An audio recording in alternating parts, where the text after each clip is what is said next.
21st century superhuman. And I know that the answers are inside. Yeah, I am a 21st century superhuman. Now is the time. Come on everyone, let's celebrate. We are the children of the sun.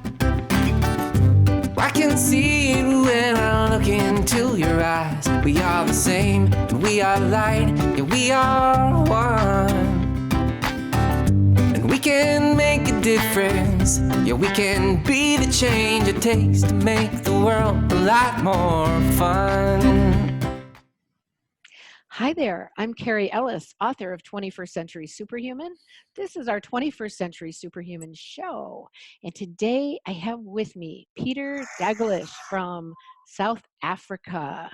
How are you today, Peter? Hi, everybody. Sending lots of love. Great accent. We love it. Marek, my partner Marek is with us today, and we've been working on some star units, which we're going to be talking with Peter about in the Keshe Foundation Plasma Technology. I'd just like to say, hey Mark, how are you doing today?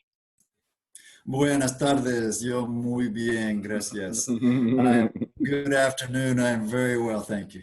Yes, I love it. We live in kind of a multilingual world these days. So we have Spanish flowing here, English, sometimes Portuguese. And Peter, you say something to us in Zulu or whatever you said earlier that was beautiful. Sanibonani, ninjani. Beautiful. Siyabonga kakhulu. What does that mean? Which means, right?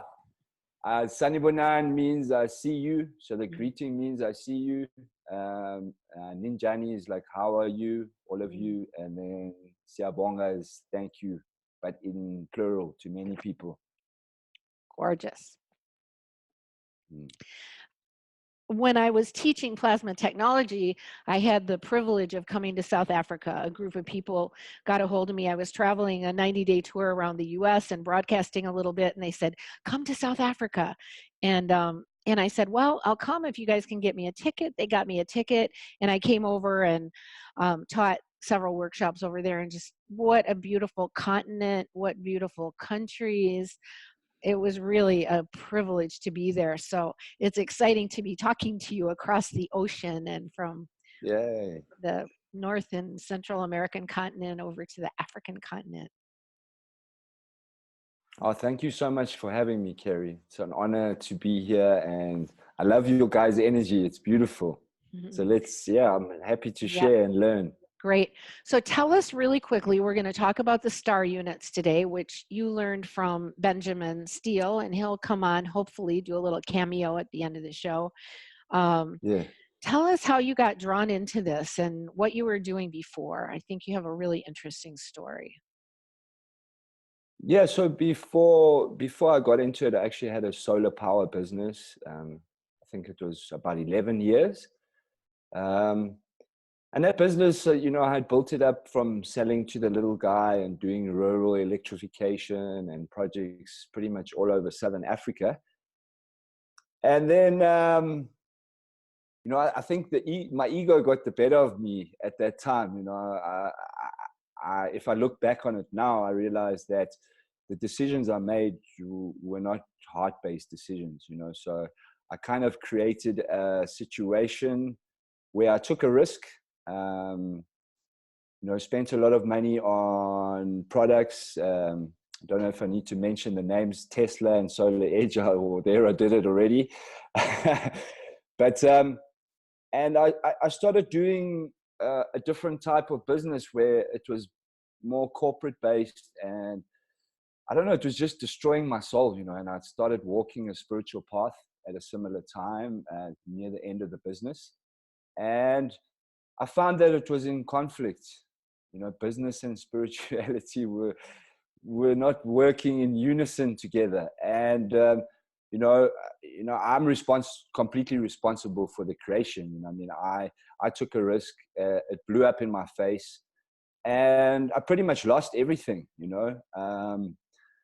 lost the whole business, and I decided to go live, you know, in a tent for a little bit and do yoga every day and just work on myself, man, and you know, take ownership for the bad decisions I had made, you know, and from there.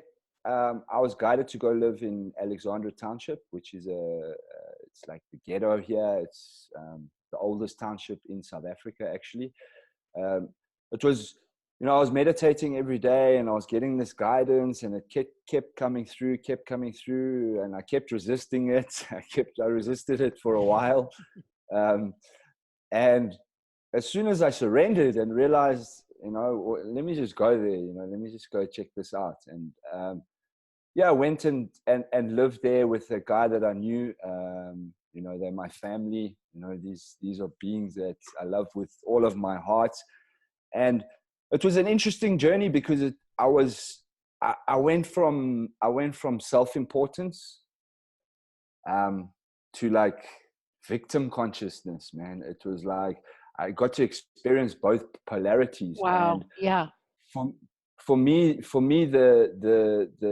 you know, living in South Africa, you know, as a white man, growing up, born in 1977, even though I had a very liberal father who was such an awesome man, I still carried a lot of conditioning, you know, systematic conditioning and belief systems that, you know, in order for me to walk my path, I had to look at them in the face, you know, and get myself out of my comfort zone and really take a look at myself and take responsibility for my actions, you know, and for my creation, you know, and yeah. That sounds like a beautiful butterfly coming out of the cocoon story of your being in the matrix. And it sounds like you went to experience both ends of that programming, the social, the self-importance, the business, the money. Yeah. You pulled yourself out of that, as it sounds like your inner self knew the discomfort in that, and then pulling you to the other extreme, to Alexandra, to feel the victim side of it. And still, it sounds like you were searching for that inner self, that real me, the signature, the soul note that's been screaming all along to get out, as many of us have felt. Yeah, definitely. Many of us have been on that journey too, I think. You know, it's so good to hear your story. And so how did we have Benjamin with us now. Benjamin, I muted you, but let me unmute you. We're happy to have you here, and we're going to have you show us some of your star units in a little bit. But Benjamin, you're the one who introduced Peter to the star units, right? Benjamin. And has also been our mentor for our star units too. So Benjamin's part is quite important. Oops, sorry about that. Benjamin is the wizard. He's the wizard. Yes, he is. So go ahead. So how did you get like excited about the plasma technology? What was that step? You know, to be honest with you, I was aware of it, but my balance I wasn't ready for it. I wasn't ready to work for it. And I think everyone who works with this stuff, you have to be in a balanced state, you know, in order to even embark on the mission, you know. So it was in my awareness, and I you know, I had to go through losing that process. So I knew about it when I had the business, and I was doing a little bit of research on it. And then it took me a long time, you know. I actually, after I was while I was living in Alex, I think once I started healing and looking at myself and taking responsibility and ownership for my actions and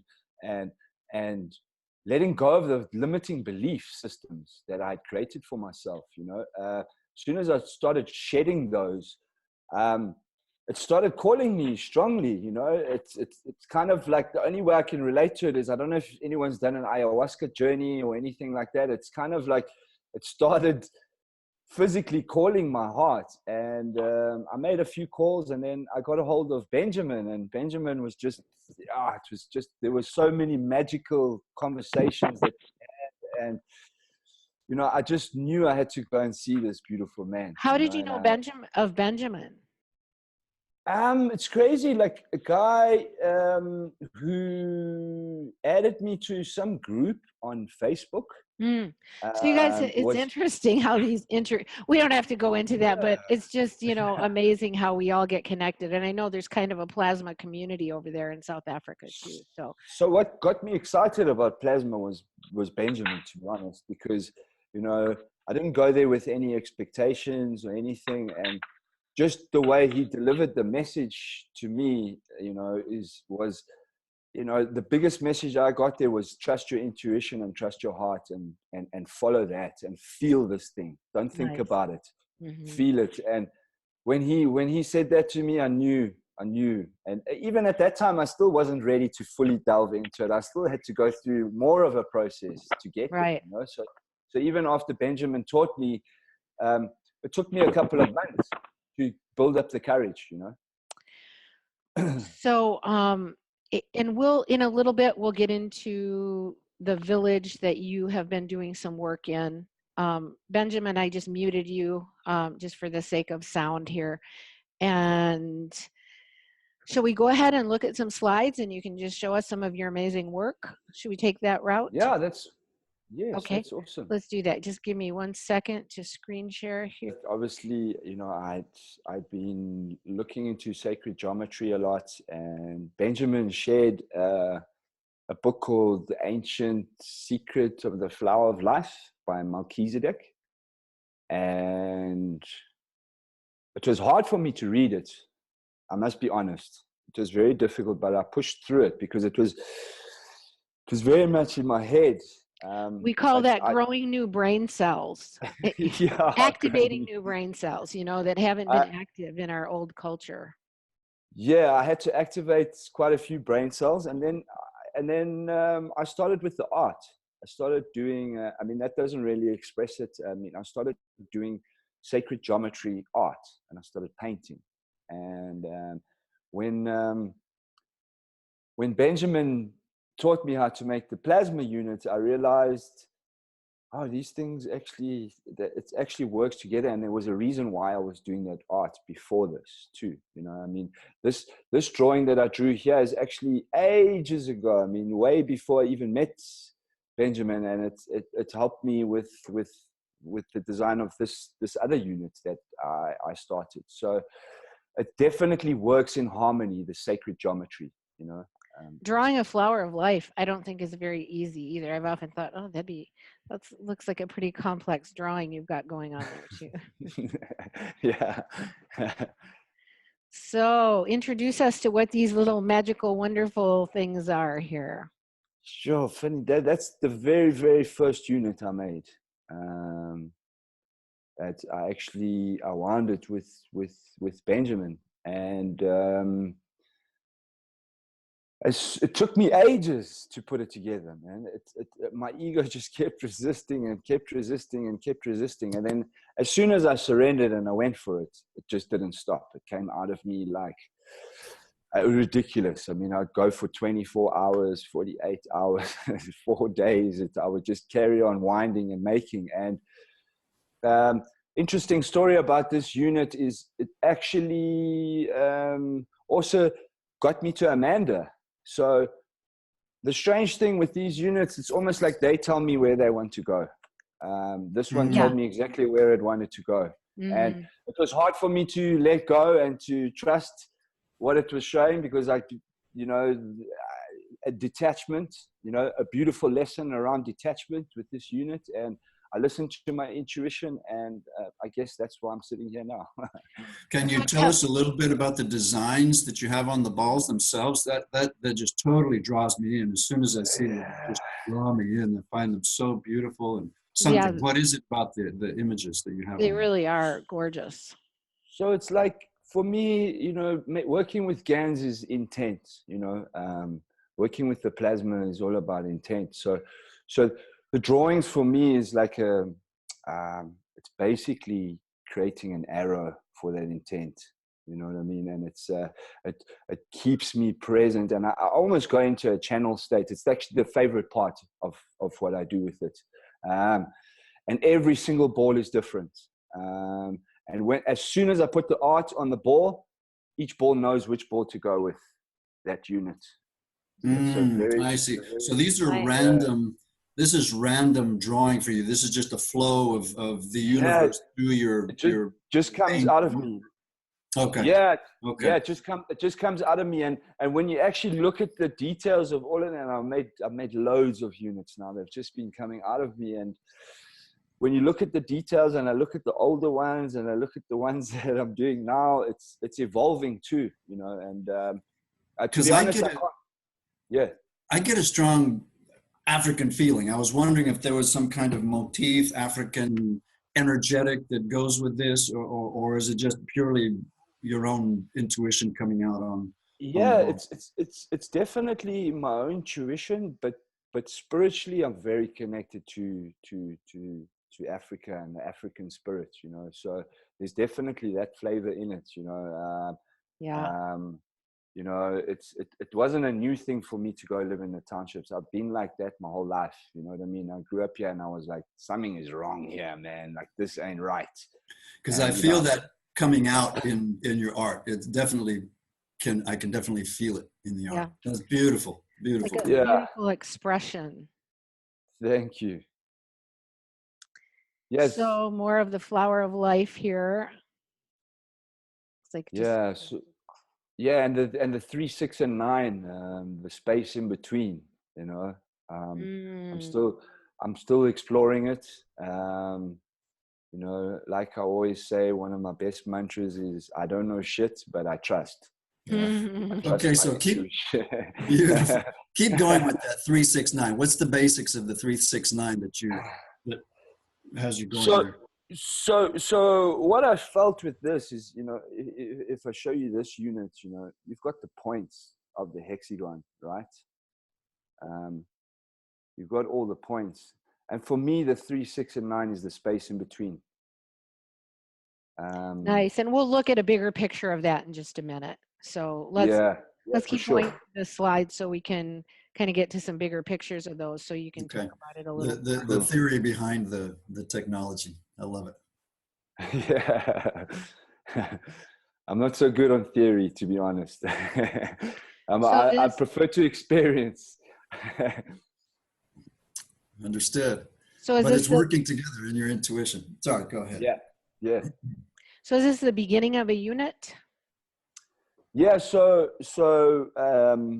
that was the first time, you know, just through playing around and through staying present. And I think I'd been going for about 4 days of constant winding. And it's a strange thing for me when I wind. Like, Benjamin taught me to do it with a drill, and I felt I preferred it with my hands. You know, I just started winding it with my hands, and it was like every single coil that I wound gave me something new, gave me a whole new. I mean, I don't know how to really explain it in words, but it was like, some people think winding so monotonous, but for me, it just became a meditation, and I just became more and more present with it. And then started playing around with all the different pieces I'd winded. You know, I'd wind like 20, 30 units at a time. And then I started playing around with them. And then, I came up with this formation. And then are you nano-coating after you wind?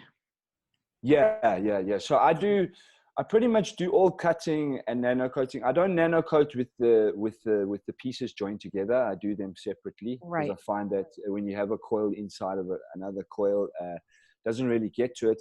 But my experience with nano-coating, and I'm sure you guys can relate, is it's so linked to your intent, man. Yes, it is. So linked to your intent. It's like, if you, like, the beginning of my nano-coating, it took me ages, and it wasn't very good, and it was actually pretty terrible.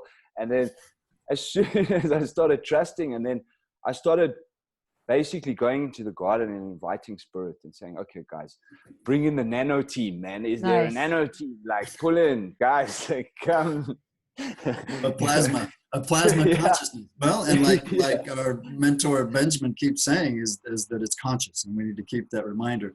And in the process of working with Gans and plasma, we are being graduated, we are being expanded as we work with it. So that's what I hear you saying when you said that you liked it doing by hand.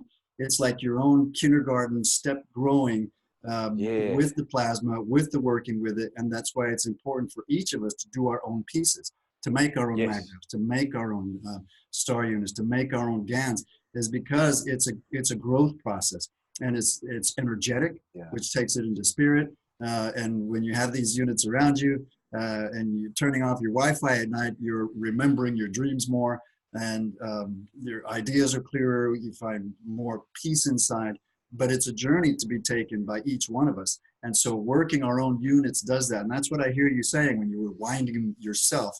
I was feeling that that's what was taking you in your growth process, in your expansion, in your centering of yourself. Yeah, definitely. And I'd love to expand on that, because when I first started winding, it was very difficult for me to work out clockwise and anti-clockwise and which way, which coil was going. And I'd get flipping brain freeze, man. And then and it was just me being imbalanced, So as soon as I started getting the coils, and it balanced me out, it balances you out. So making this stuff is the real magic. Yeah. And so what's really beautiful about that too is for people to get is when we start doing it ourselves. We can watch everybody doing all these things, but doing it ourselves is what really takes us into the magic. And Peter, I can see your two triangles. I see the colored ones in a triangle and the white ones in a triangle. Yeah, it shows it a lot clearer there. Yeah, that's it. So that's kind of looking at the two triangles are created by the different colors, is kind of bringing in the flower of life, correct? The flower of life. Definitely. Yeah. The masculine, feminine, the Merkaba. Yeah. Balanced harmonics. And beautiful art. Thank you. There's your bottle of caustic. Yeah, so we did a workshop today. I've been doing a lot of workshops, and funny thing is, when I first started making these units, man, I just used to give them away, man. I've lived now for so long without anything, man, and I always got food, and but it's gotten to this point now where I was almost giving too much, and I was out of balance. You know what I mean? It was like I got into this space where I was creating negative karma by giving too much. And I wasn't opening to see. Yeah. So, it was beautiful to have, there were 6 people here today, and it was just so beautiful to go with the flow and to share this, because, one of the first things Benjamin said to me is, when you get this, all you're going to want to do is share it. Nice. Which is true. Yeah. That's a beautiful shot right there too, by the way. Thank you. So this is the unit growing. I don't know what to call this, man. I don't know if I don't know. I mean, I don't know what it is. It's because the original star unit is the triple one in the back with 3 balls on the bottom. And so you're making something that's a bigger version, kind of bringing more of the sacred geometry in, right? Yeah, pretty much. And I'm building up bravery around this at the moment, because it's seriously taking me into the unknown. I mean, some strange things have been happening, and just got to trust and surrender. Such as, can you give us any example? Yeah, it's hard to explain. I mean, I've actually started. I mean, how do I put this into words? It's almost like I can physically see the veil being pulled away. Mm-hmm. And when I physically see it with my eyes, I think it goes against everything, I've felt for a long time. And for now, it's almost like through the mistakes, what we think are mistakes when we're making these units, it's actually rehearters on, you need to actually go this way now. Wow, interesting. Beautiful. I felt Tesla when you said that. I felt that's exactly what Tesla did. Yeah, he comes to me a lot. He gets very impatient with me, man. I like it that you have bases on your star units. Mine don't have bases, but now that I watch you there, it gives me an idea to put bases on them to make them a little more stable. So why don't we just have a little conversation about, for if anybody is watching this and doesn't really completely know that a star unit is maybe a slightly different or alternative Magrav setup, would you say that? And Peter and Benjamin, if you wanted to chime in, I don't know. I think Benjamin's a good man to answer that question. You know, and I agree. That's a Benjamin question. I can learn something. Benjamin, I unmuted you. Are you there? Hi, Benjamin. Hi, can you hear me? We can hear you. Tell us about this being maybe comparatively another version of the Magrav. Well, I'll tell you what I found, and it was when I made the sort of original Magravs, and it produced that field around it. When the one chap from the Philippines made the first kind of star unit, but it was different. It wasn't with ping pong balls, and it just had the little glass bottles around it. That's when I looked at it and said, look, let's try and make a star. Let's bring some sacred geometry into it and make it almost like a star tetrahedron. So you got the three little Magrav coils, and then with the ping pong balls, it kind of made a star tetrahedron. And what I found from doing that is that the energy field that came off the star unit, like this, the star unit, was the same as the Magravs, if not actually even bigger. So it made me realize, and I know also, Mr. Keshe also spoke about it, saying that, in other words, that they were developing something that would be smaller and could possibly even fit into your pocket, and that it would produce that power. And I kind of thought, well, looks like I'm on that right track of going that way. So that's what actually came out of that there. And I got really excited about it. And I think, I'm not quite sure, Cary, when you were out there in South Africa, if I had the little star units, I think I might have made those later. I can't remember. No, you did, because we were making them. I actually had one I had made before I came on the trip that I carried with me, but it wasn't finished. And we were making them up there in Swaziland. Yeah. And your units are some of the most, you have the little beeper. What do you call the beeper thing that tests the field? The voltage meter. It's a little test, yeah. I've actually got it here. If I just swap my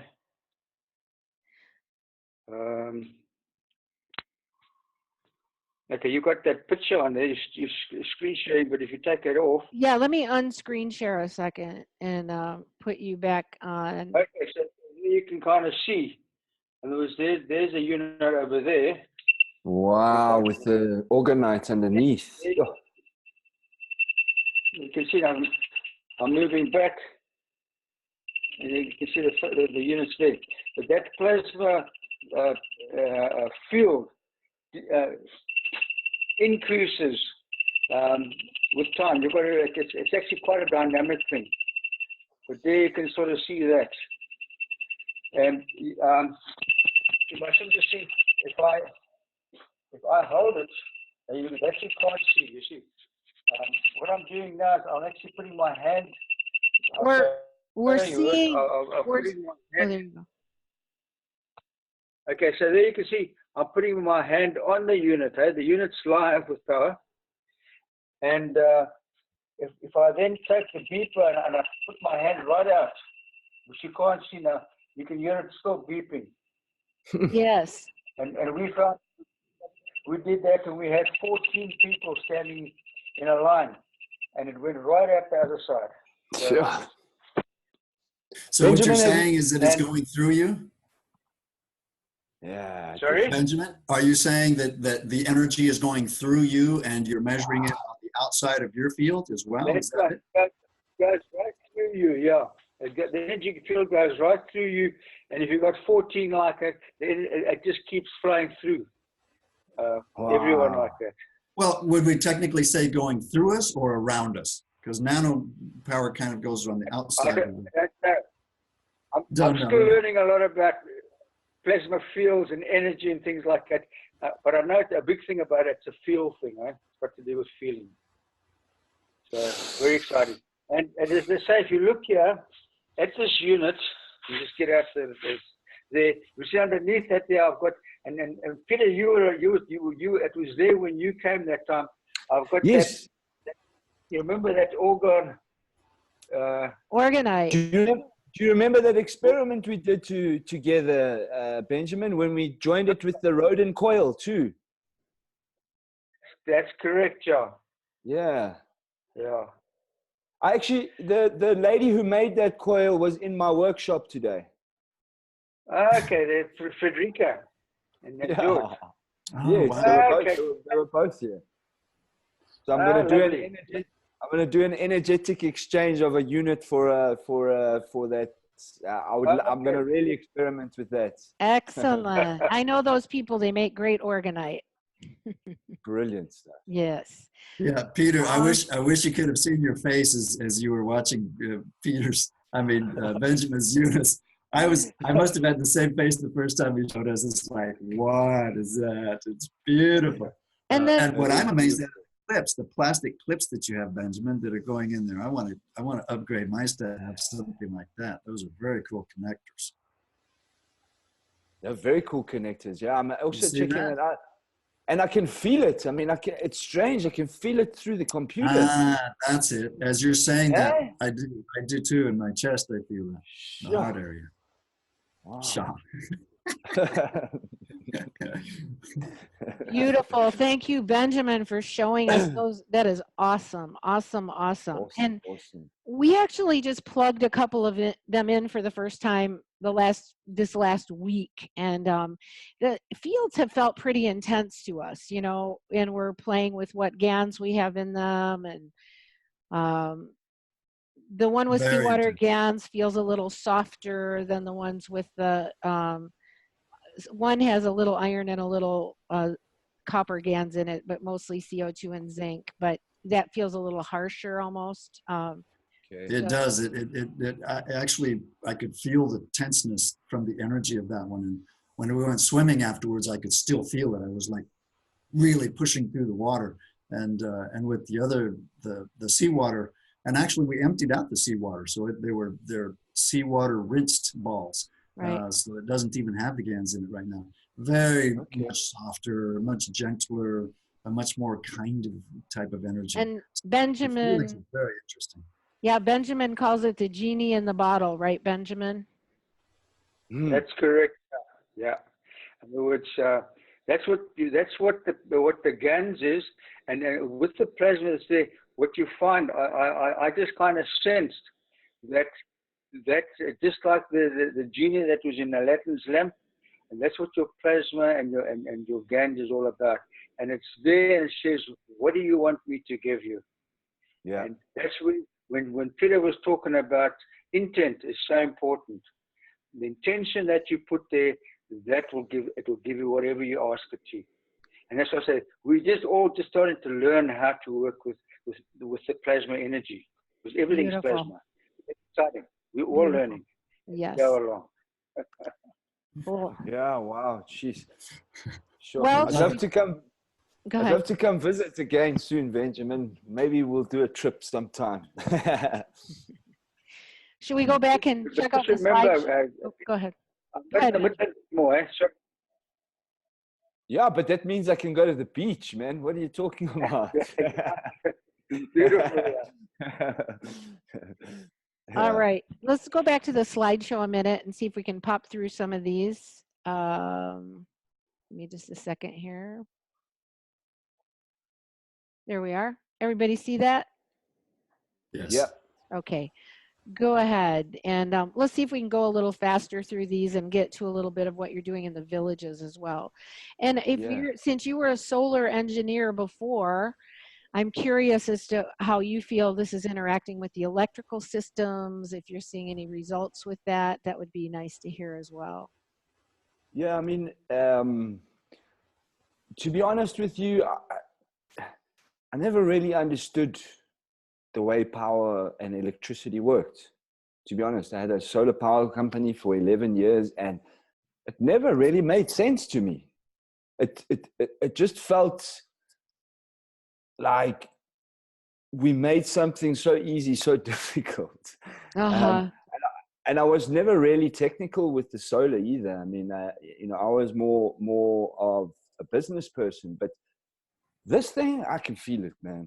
I can feel it. You know, it's hard for me to express it into words sometimes. So which part didn't make sense, Peter? You know, to be honest with me, like, first of all, live and neutral, I've never really understood that, you know. It's I don't know how to have an electrical. It's a good thing we have an electrical engineer on the screen with us. Well, you know, the thing is, what's important is what is different about this. You know, what are you connecting with this? Yeah. So for me on this is, you know, I had an experience recently where I was going by the book, putting the CO2 and whatever, and then I got an intuition to start mixing up the ganses and changing up the ganses and doing, and then a friend of mine who's a shaman makes medicine from cactus, from all sorts of different cactus all over the world, peyote, San Pedro.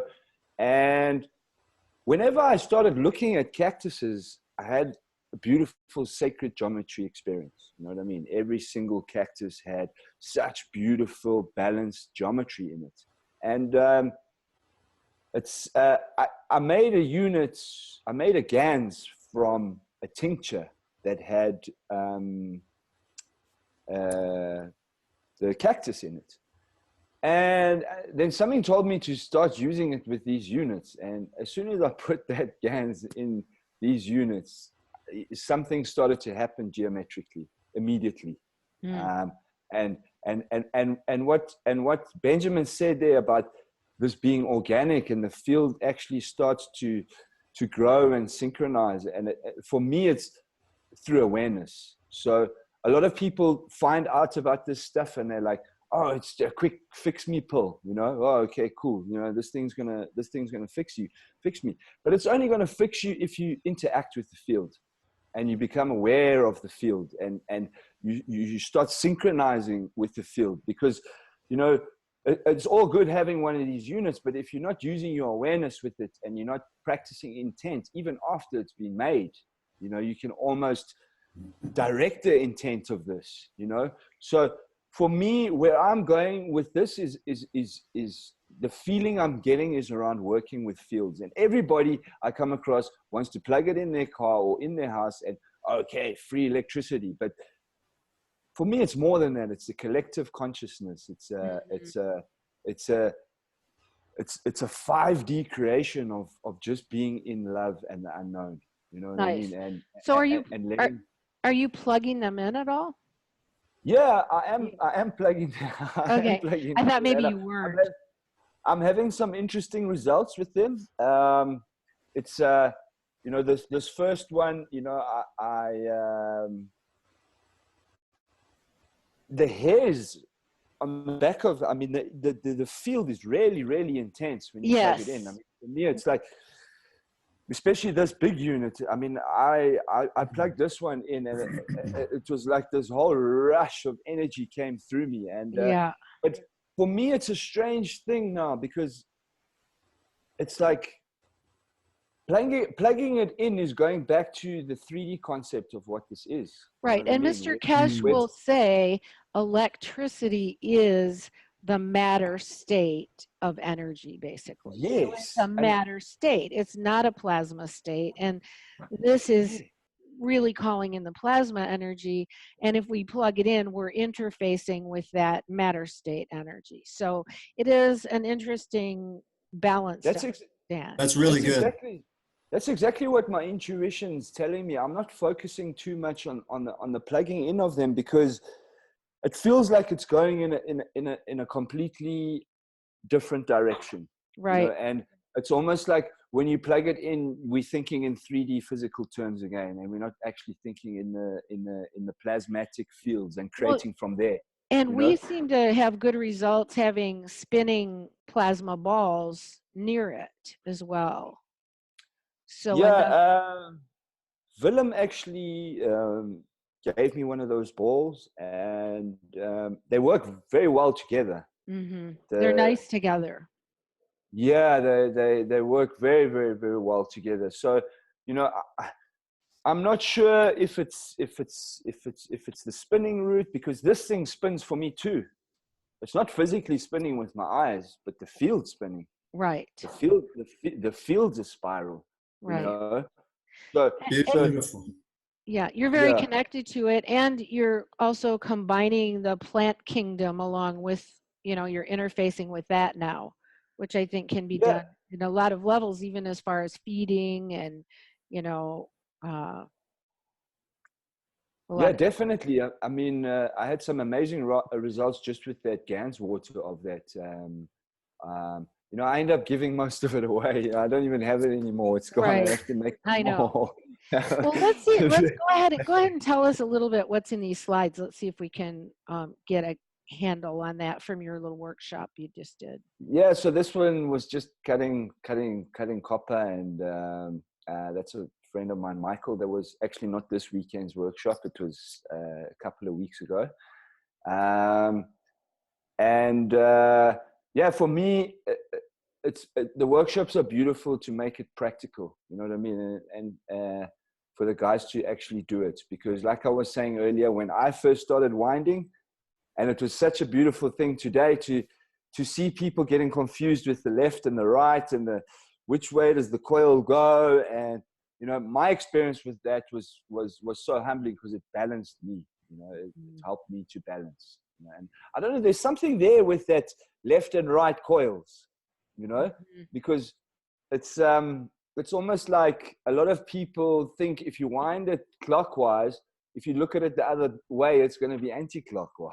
But it's not. Right. It's a strange thing what the mind does, you know, to that spiral. And there's something about the masculine and feminine energies in there too, isn't there? Yeah, definitely. You know, for me, my understanding of this, you know, I get lost when I read too much, or I fill myself with too much information. But then when I feel the energy of the feminine coils and the masculine coils, and when I experience it and I experiment and I put different things together, and for me this is balanced harmonics already.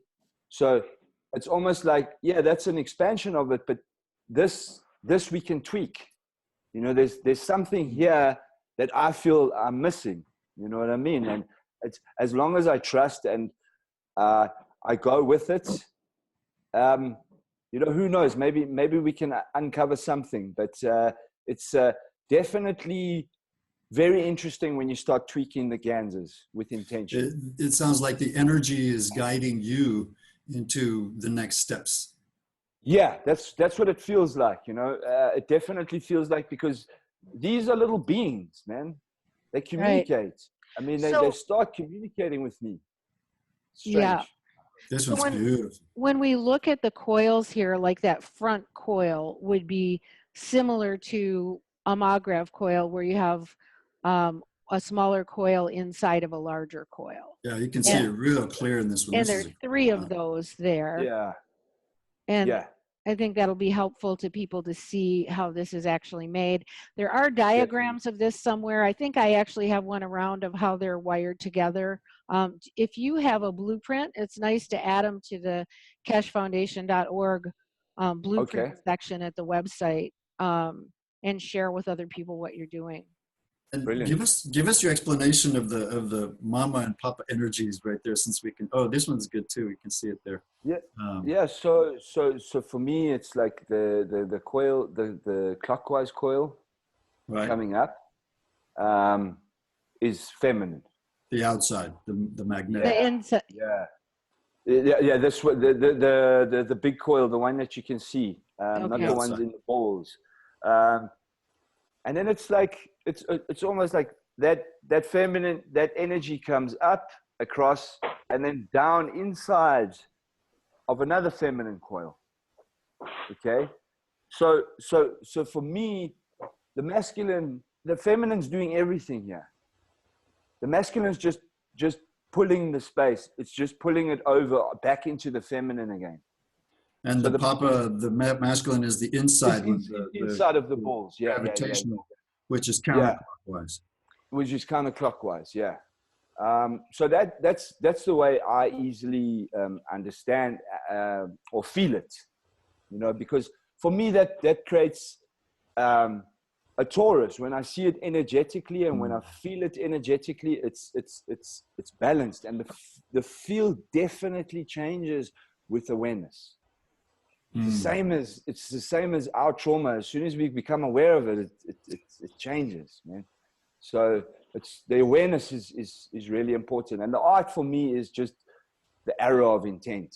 You know, is just really putting a lot of love into it. You know, and the pine cones, the pineal, the the pineal, all right there, showing us in a beautiful image what you're talking about. Yeah, and then I was doing these chakra bracelets. Interesting thing with that, you know, I was selling those bracelets, and then, you know, I wasn't really selling them to anyone. They weren't going anywhere. So I was like, what can I do with these things, you know? And I just started putting them around the unit, and it completely amplifies the field. I mean, and each wine just comes with a different energy, man. With interesting. Nice. Yeah. Very beautiful. Yeah. It's like I like using crystals and stones in my Gans when I'm making it, which again is sort of it helps with the crystallization and the amplification of the field for sure. It's definitely something I'd like to explore some more. I already saw that one. That's a duplicate. Yep. Ooh, yeah, that's a Orgonite base. Yeah, so Orgonite's having, I mean, today was another confirmation, and then obviously another synchronicity now with Benjamin showing me that unit with the same Orgonite, that the lady who came to the workshop. And so I'm definitely going to explore that. I think I'm feeling the next units, instead of these wooden bases, put it on an Orgonite base. Beautiful. How are you? I'm there as well with our process. Are you just setting it on the Orgonite, or? That one was just balanced on the top. It wasn't. Great. We've been talking about that a lot here too, though. It's a nice field creator. Yes, and honors to Frederick and George for all you do. I just wanted to make that shout out. Frederica. Yeah. Frederica. Yeah. Yes, honor all the work. And they actually said, I must say hi to you guys. Yeah, you know, we just can comment. I've done shows with them on Organize Africa, and the Orgonite work, it's taught us so much. We've been putting Orgonite on the grid here and seeing changes in the cloud formations, and I love their work. It's been the weather. Tell them about the weather that we've been having, Kira. Yeah, we've been having like a map of Orgonite out. Yeah, since we've got a map of Orgonite on the grid, we're having rain at night, every night almost, and it's sort of like, I call it like an Edenic program, like an Eden program, you know, that isn't so distorted by all the electronic waves and everything that's kind of made the atmosphere disturbed. So the Orgonite just helps clear that. And much of that inspiration and knowledge and courage to go out there and do it comes from George and Frederica, and that's why I'm honoring them in this mention. Wow, it's I'm actually going to go visit them tomorrow afternoon. Nice. And they came to my workshop in Johannesburg too, so we're kind of all in the same circle here. Well, share them a hug. Share them a hug from us, please. Yes, definitely. So this is beautiful. I really fell in love with Africa when I was there, and the truth is, the whole planet is beautiful, you know, and it's not that different in different places, but there's just really a lot of beauty there. And this is the center. We want to thank Amanda and Willem. This is their center, right, Peter? Yeah. This is. I'm actually sitting in their center at the moment. Yeah, we were just having lunch. Those are all the people that were at the workshop. Nice. And what is their center called? It's called Windrush Studio. Beautiful. And in the Johannesburg area, is that correct? Yeah, it's in the north of Johannesburg. Yeah, in the suburbs. Very cool. Very cool. Gorgeous picture. Your drawings Oh, are look at that. lovely. So I did that last night. You know, I was doing a workshop today, so I was like, how do I explain plasma? So, you know, for me, being in a heart space is absolutely paramount. You know, it's I can't even build these things if the talking monkey is having his little go. I Yes. will have to clear that energy first, you know, and Beautiful. completely embody my higher self. So for me, it's just the flow of love and experience. You know, experience is vital, man. Like for me, a lot of the 3D system is built on teaching children in believing in someone else's experience rather than experiencing it for themselves. You know, so beliefs are lies, man. It's like, feel it, do it, then Yes. you'll know whether it's true or not. Absolutely. Absolutely. Well put. Know Well it. Yeah. So then obviously the next one, there's an amazing life force that comes with these units, you know, and that's directly linked to being in a heart space, you know. And after that, I've got intent. You know, the arrow of intent is so important, man. It's and the universe knows when your intent is not pure.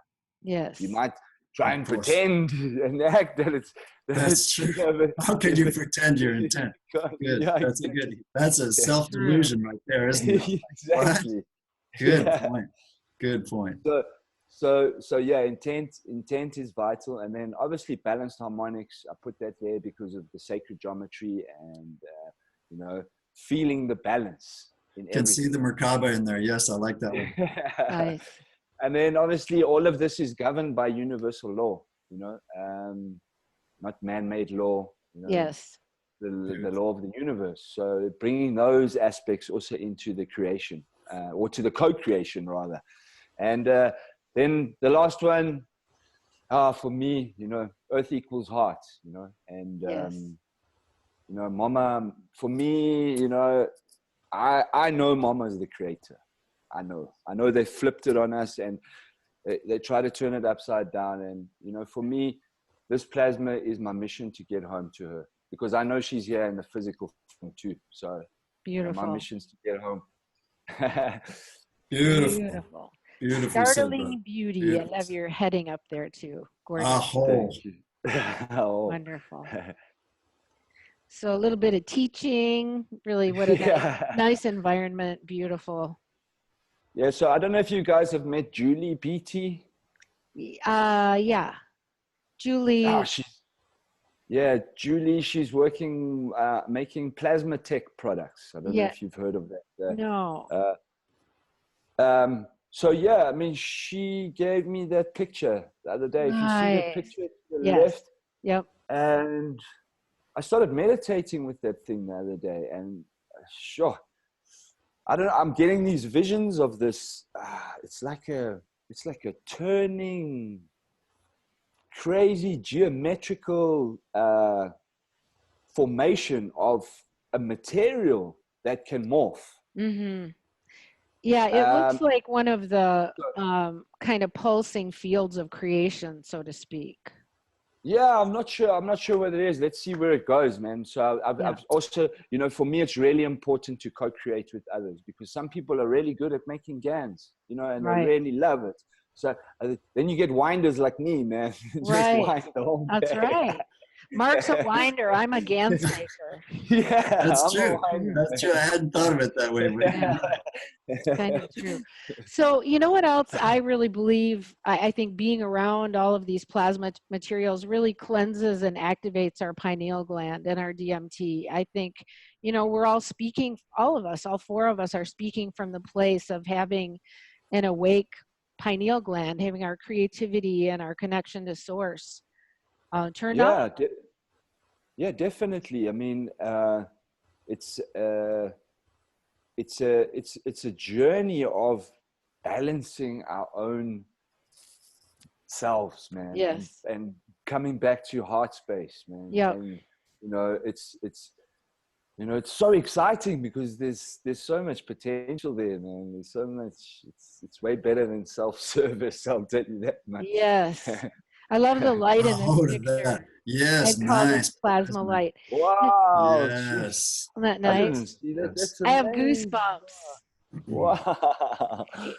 I really like too what we just said a few minutes ago, that there are winders and GANs makers. You know, just because you feel like maybe you don't have a calling to do one aspect of this, it is getting together with other people and being able to share. And some people different people make the parts they're good at, and that is sort of the beauty of doing workshops or doing it with friends, having little gatherings, and it's important because we each don't have every skill inside of us. We do somewhere, but what we're drawn to and what we have our strengths as, it's nice to. Yeah, it's really beautiful, man. I mean, today I did a workshop, but the people that were in the workshop actually did the workshop for me, you know, because you know they just tell you what needs to happen, you know.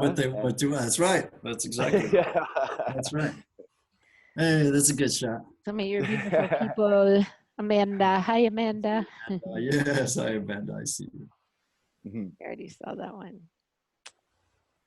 Again, more pictures. Yeah, I love how you have things written on everything too. I think that's really a good reminder to me. And you've got pretty good jugs of GANs going there too. Beautiful. Yeah, no, I'm making copper, iron. Yeah, copper, iron, C60s doing some amazing stuff. I don't know if you guys have. Yes. Yeah, buckyballs, man. That's like, six-sided and five-sided, you know. And which one is that? The small jar or what? The small jar, yeah, on the left. So you made GANs out of C60? Yeah, that's a C60 nice. GANs. See, I've been making GANs with shungite for a while, or adding it to my GANs process. And I love what I end up with. So I think it might have some of the elements of the C60, which is carbon, Mark. It's really microparticles of carbon. Yes. It's carbon 60. It's a strange thing. I've been putting the C60 on all the bottom Ganses. So that's Grav, right?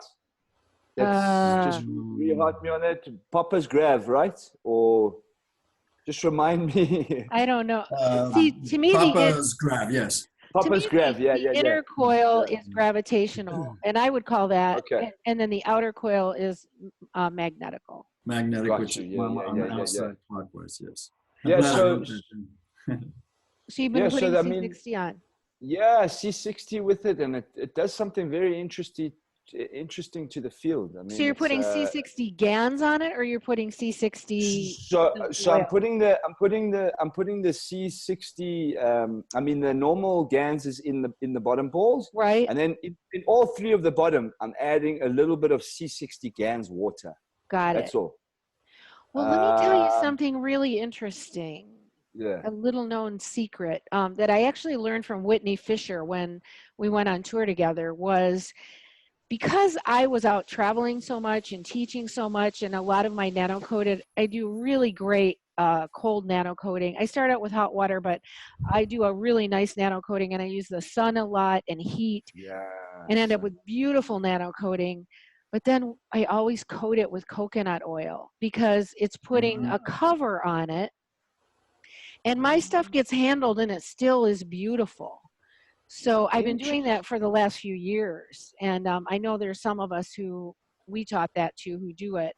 But I end up with beautiful, rich, shiny, thick, durable nano coating. But I was thinking the C60 oil might be an interesting thing to put on it. Maybe put it on the coils, dip it in the in MCT. I mean, does it last? I mean, does it? Because the other day I sprayed the balls with like a clear lacquer spray paint. And then I got a bit on the nano coating, and it just made it look so beautiful and shiny. So I was thinking, well, you could do that. Any kind. They say any kind of coating. Like I just did a show recently with Martin and Sybil from the Netherlands, and they take their health pens and they put them into resin. So they actually have a solid resin on the outside of them. So I think anything like that works. I've loved the coconut oil because it's just really natural. And that's what I was feeling too when you said that. Wow.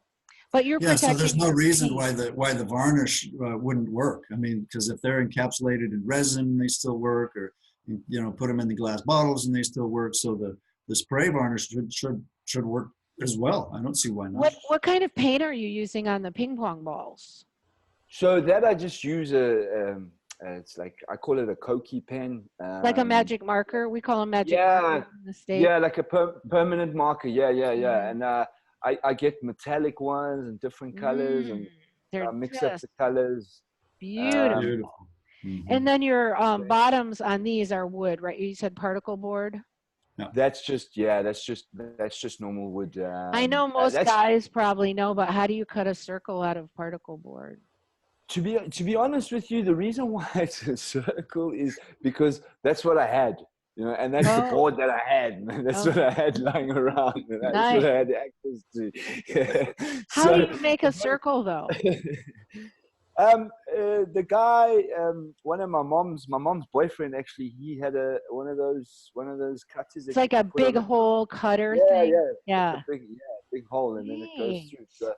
So I just did with what I had, Right. Another way would be with a jigsaw. You can cut circles with a jigsaw, or if somebody has a shop, they have an actual blade, and you can turn them on those too. There are ways.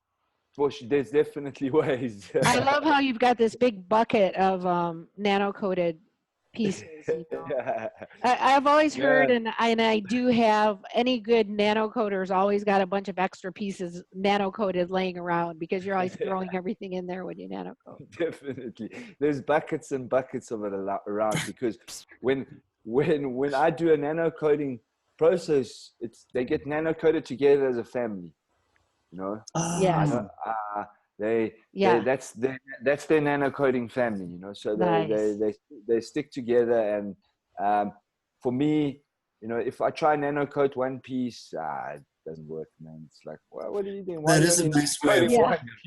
Because I know which because I know which pieces were nano-coated with whom. And I do it as a whom. I haven't thought of it as a family, but I do know the groupings that have been nano-coated together. And so when we find a piece that's left over or something, yes, I know which family it's from. For sure. That's definitely true. The balls are also family. I mean, it's crazy. Like I've tried to go and just draw on a whole bunch of balls, and I can't do it. I have to draw the balls with 4 balls. If I'm doing one unit, I just draw for those balls, and those balls stay together. Nice. That's good. Those are subtle, nice points. Thank you. And I think we already seen some. Yeah. Oh, that has different streaks. There was different streaks there. It has different light in it. Now I'm feeling, I think is that plasma? Is that plasma? We call it plasma. Mark takes pictures of orbs, and whenever the light is willing to reflect at a more visible level the energy that's going through it, we call that plasma. So I call that is that it depends which part of yourself you're asking. If you're asking your 3D self, if you're asking your up here, you'll say, oh yeah, that's light reflecting coming through there. But if you're asking your intuition, if you're asking your 4D, 5D self, you start recognizing plasma. You start recognizing higher dimensional beings coming in between the field, between the work, between the people. And yes, does it coincidence, if you will, with the light coming in or with the sun behind? That's each person's feeling and judgment. But as you feel it more and more, it becomes recognizable instantly. And and then look at what you're working on. And you can see it in front of Willem's leg there. So that's what tells you it's not. It's on his knee. Yeah, it's going, and it's his sore knee. That's his bad knee. So it's going, the plasma's going to his knee. And you're working in this plasmatic field. Wow, that's amazing. Because, what you were saying there is exactly what I was feeling. I was connecting to the beings. And then if you look at the picture before, Willem's wearing the exact same vest, but the light was coming from a different way. That's right. It was coming from It another was way. coming from behind. And to me, that also looks like when orbs are in movement and you catch them in movement, it looks like this, like a streaking. And you can definitely see it's, actually, I kind of see like a ball of resin too, like an orb. But Sure. And plasma, rainbow lights, eh? There's a lot of rainbow. plasma definitely. Yep, there's rainbow Yes, in there too. yes. Mhm. Good one. Yeah, I see blue, I see green, I see pink. Beings, plasma beings. All Yeah, frequency, plasma all beings. frequency. Right? Doesn't Wow, Tesla say that? Think energy. Think Yeah. Definitely, man. Beautiful bottle of Gans, and looks like a So good that's- CO2 to me.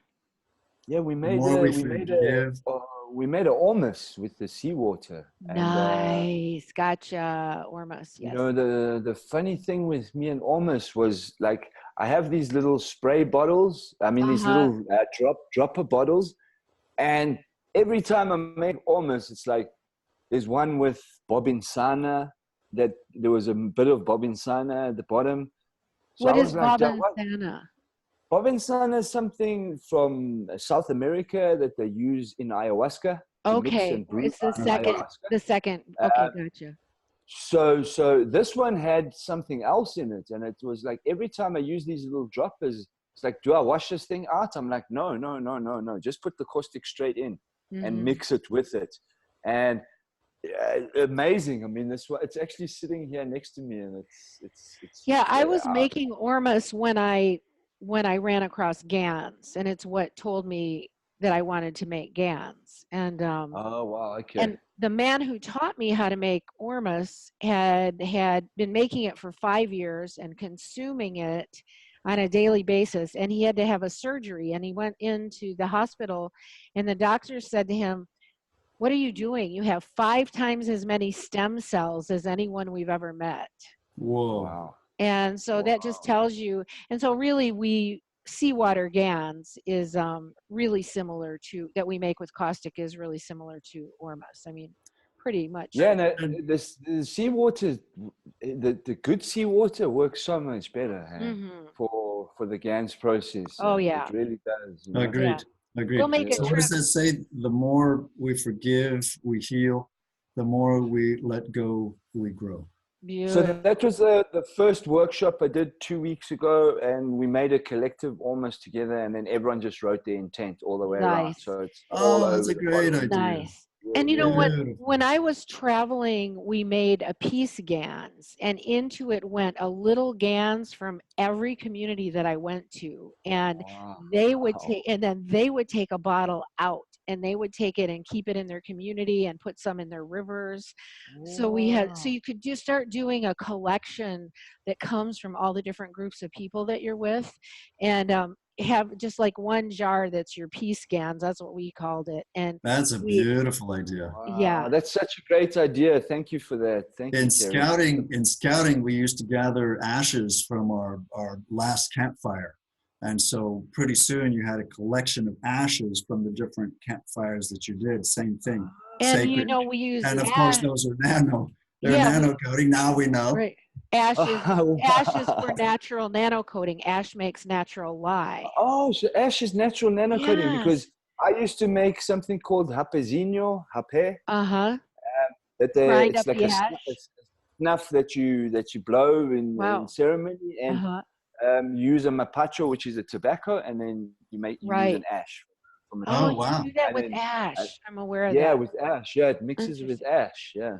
So, But but that would be an interesting thing. I actually did a show actually a couple of years ago with a lady named Libby on natural nano coating. And so the sun, the rain, the seawater, and ash, if you put those all together, they will start naturally nano coating. But if you think, and Mr. Keshe has talked about this, you know, the most ancient, you know, you make a fire, you burn the wood, you have the ash, which nano coats. And the way the Chinese people cook food, they're literally nano coating it in a really hot skillet, and the oil, and but it's short.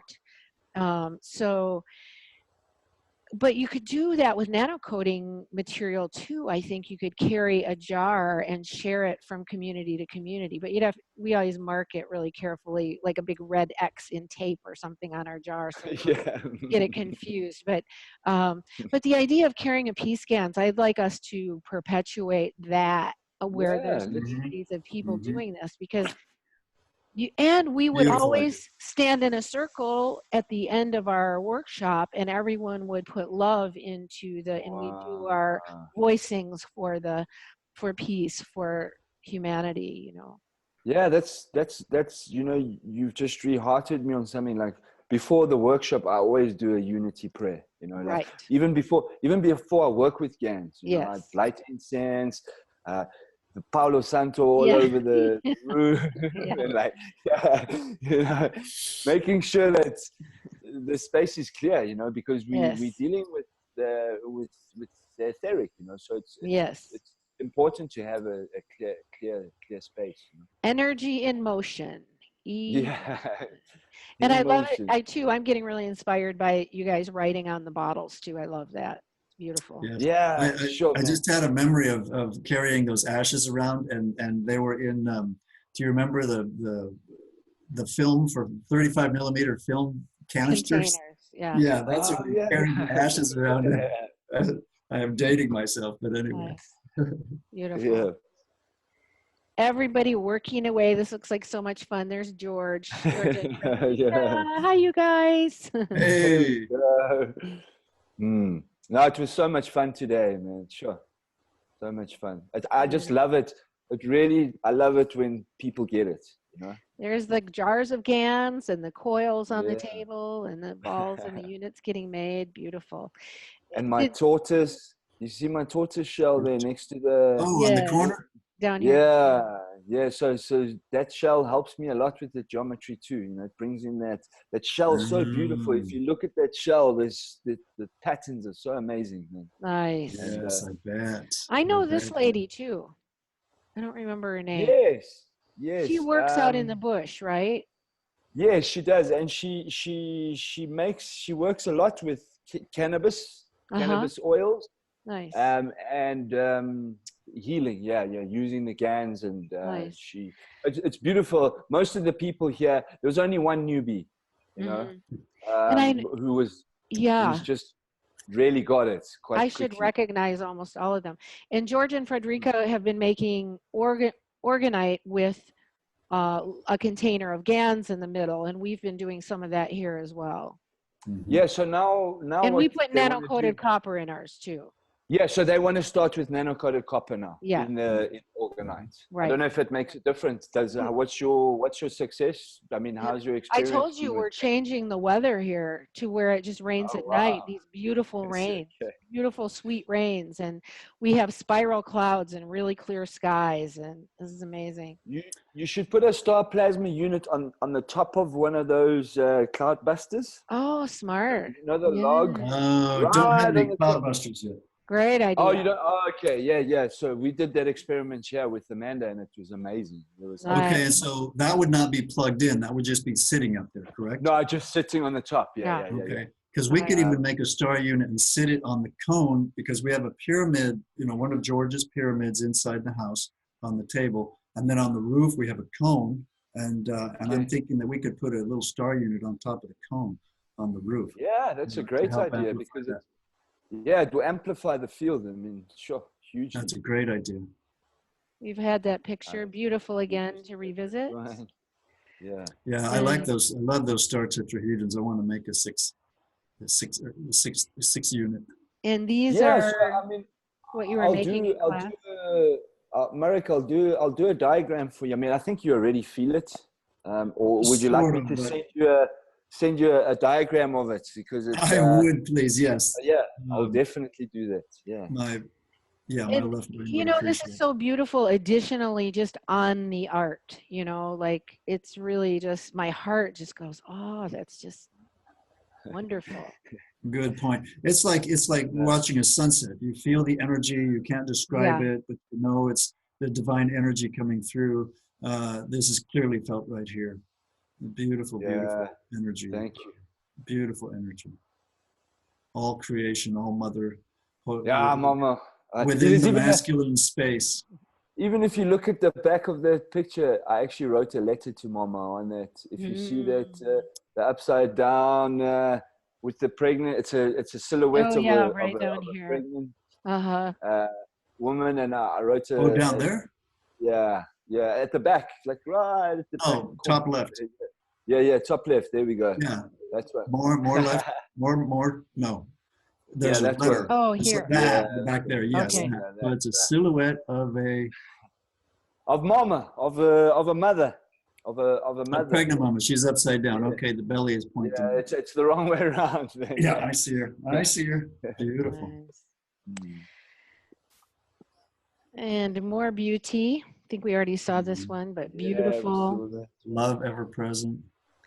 What are you doing here? Just that's making that almost. You know, a lot of. I mean, for me, it's strange, man. Like the pH tester and that sort of stuff. right. But I know it sounds crazy, but I go better with feel. As soon I as go start better. using I totally something do it with feel too. It's like yeah. I just go better, and I can feel it. So I can feel. Okay, that's enough, you know. Spoken like a true star seed. Yeah. And such a beautiful group. Hello, Look at all the everybody. plasma. Look at the plasma shining down there. Can you feel it? I know almost everybody there. I mean, they were all there when I went to South Africa, which was really fun. Beautiful light energy coming in there. Yes. Yeah. Gorgeous. Wow. Gorgeous, gorgeous. Beautiful smiles. In fact, they're almost in this area, almost dematerialized. They're almost. I can see that. Look at Willem's head there. Yeah. Willem's not even. Like Yep. He's in face another down. dimension. Yeah. Yes. Yeah, Beautiful. sure. Very cool.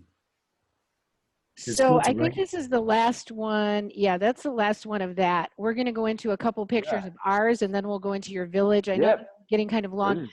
Benjamin, do you have anything else you'd like to say right now while we're still in these units? And we'll go in and talk about the couple of them, that pictures I have of the ones Mark and I put out here.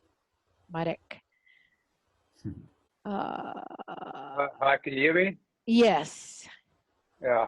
Now, I think at this stage I'm quite happy with what's going on, and I don't want to steal Peter's show. I think he's bringing across some beautiful and interesting stuff, and I'm so excited to see the passion that has come out of him. And when people are inspired, I get excited. And Yes. Yes. Benjamin, sure. Mm. I love you, my brother. I love you so much, man. Sure. and then that, right? Thank you, Benjamin, for making this special appearance with us and sharing your heart and soul. It's been good being with you guys. Thank you, Benjamin. You were here in South Africa, and you were talking about that peace Gans water.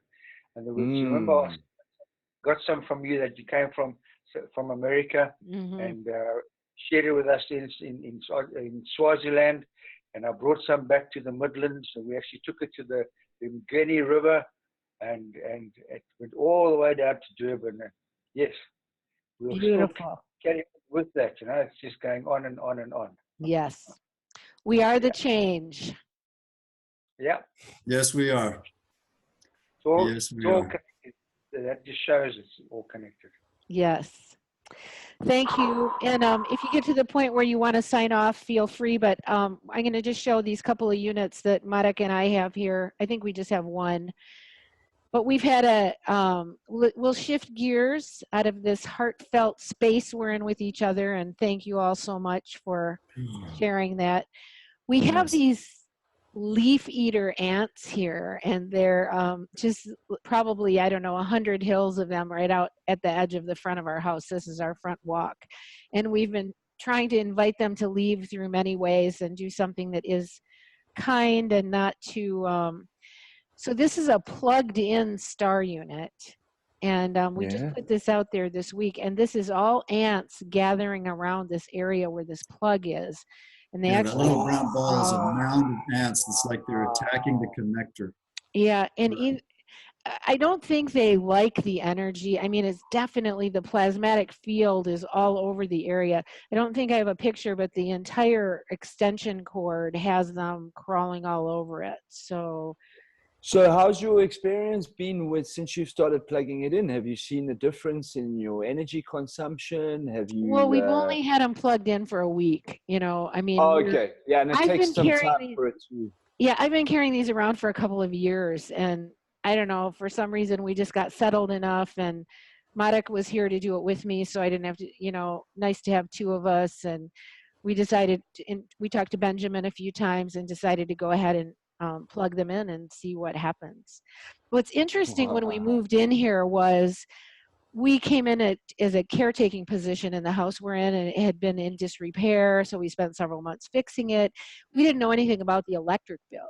And one day the guys from the electric company came up and they were going to put a padlock on our power meter. Oh, wow. Jeez. It's funny, this system wants you to pay something about that. Well, you know what I'm saying? That doesn't make sense either. Right. So Mark went out and talked to him, but he said, you know, if we did get enough power going in here that we didn't need the power system, they'd just come and lock our power box and that would be the end of it, you know. And we would still be running. Yeah. But that's my long-term intent. Yeah. Like in the States, in a lot of states, certain ones I know of, even if you go off grid, they expect you to keep paying a power bill. The taxes.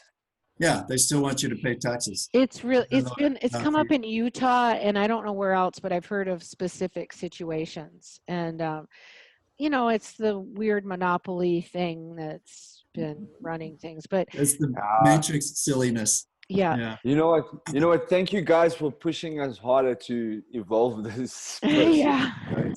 Like a rehearter. You guys don't even know what you're doing. You're actually just giving us inspiration. Yeah. And you know what Mr. Keshe says? We're all the experimenters out here on the planet. You know, he's given the knowledge freely through the Knowledge Seekers workshops so that it isn't in the hands of just any one person, and we all have this knowledge and we can experiment with it, and we're the ones that are carrying it forward by our experiments and our creativity.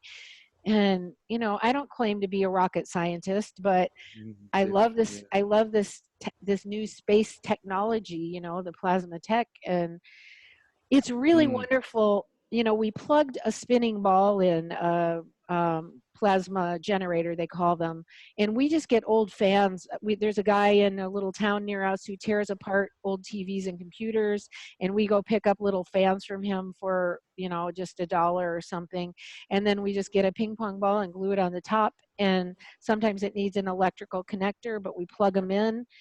And we did it with deuterium at first, and it was really hard on us. We'd get headaches and didn't feel comfortable, and then we switched to this one's just CO2. Isn't this one CO2 and seawater Gans? I think the one. Yes. We love having it going all the time. Have you got gold Gans? Because I'm getting gold for you guys. We do have gold Gans, and I should put it in one of those. That's a great idea. Yeah. Great idea. I love it. In fact, I just picked up my little jar of gold Gans, which was made by a guy out in California, like a young starseed, when I was on the path teaching workshops, and he gave it to me. He said, this is some really good gold Gans, and I've just carried it with me, but that's a great idea. Cool. And the combination of the star unit with the spinning plasma balls is really nice. Yeah, the gold's calling me to those spinners. I mean, I've actually been putting gold on the top of these. Nice. In place of the lead, and it's such a beautiful energy. Gold. What do you mean in place of the lead? In place of the PB, the power units, they say put PB. We figured out a long time ago that the power units that having lead in your field is not very good. And yes, you're right. Great, It's not good for anybody. And yes, you're right. Gold is really close to the on the periodic table to lead. Yeah. To lead. Yeah. So yeah, it's making. And I think you can put something else with it and you'll get the same number. So you'll get the activity that the lead would do. This is from the old teachings with Mr. Keshe. Just look on the periodic table what gives you the same number of lead that when you put it with the gold. So put both of them on there, and then you'll have Oh, Does he have wow, your- I asked this I can see his light turning on. Yeah. Oh man, I'm I like, asked this right? question this morning because, like, I'm gonna be honest with you guys, man. Like, I've watched one video of Kesh, Uh-huh. and it was him teaching children Mm-hmm. Oh, wow. with the round magnetic balls. Right. And when I saw this man, my whole body lit up. I was like, oh man, this guy's beautiful, man. I love him. Like, I just fell in love with him. Mm-hmm. And I really should make the effort to watch a lot more. Well, you know of what? the There's knowledge 200. seeking Yeah, stuff. there's 249 knowledge seekers, you know, and then with Okay. him every week, and then the children's are in addition to that, and then of course there's One Planet, One Race, One Nation. There's like 5 different teachings every week, 4 or 5. So, but you know what? If you will start with right now, just start with the current one. Like 249th was this past week. Okay, Just so it's the start evolution. there. Yeah. Just jump in, Okay. because there is an evolution, and you could go back and listen and listen and listen. A lot of them are transcribed now, so you can literally go on and read the transcription under the video and go, oh, I want to watch that section without having to watch the whole 4 hours. Yeah, got you. And that would give you a skimming possibility. And they're working on making, there's also a wiki, a keshe wiki, where people are writing up all different things. I have goosebumps. Oh wow. But if you just jump into the current, jump in with Mr. Keshe to where his mind is right now, because it's really all about the plasma spinning balls, the plasma generating. Okay. And they're experimenting with that in China. They've blown out power systems. My computer needs Wow, to man. yeah, I should, because I watched that video, and then I watched your video with Dr. Rodrigo. And right. Oh man, that was such a beautiful thing for me to that's experience. a really Yeah. Because And Dr. Rodrigo. That guy is amazing, man. He's so beautiful. Like I fell in love with him.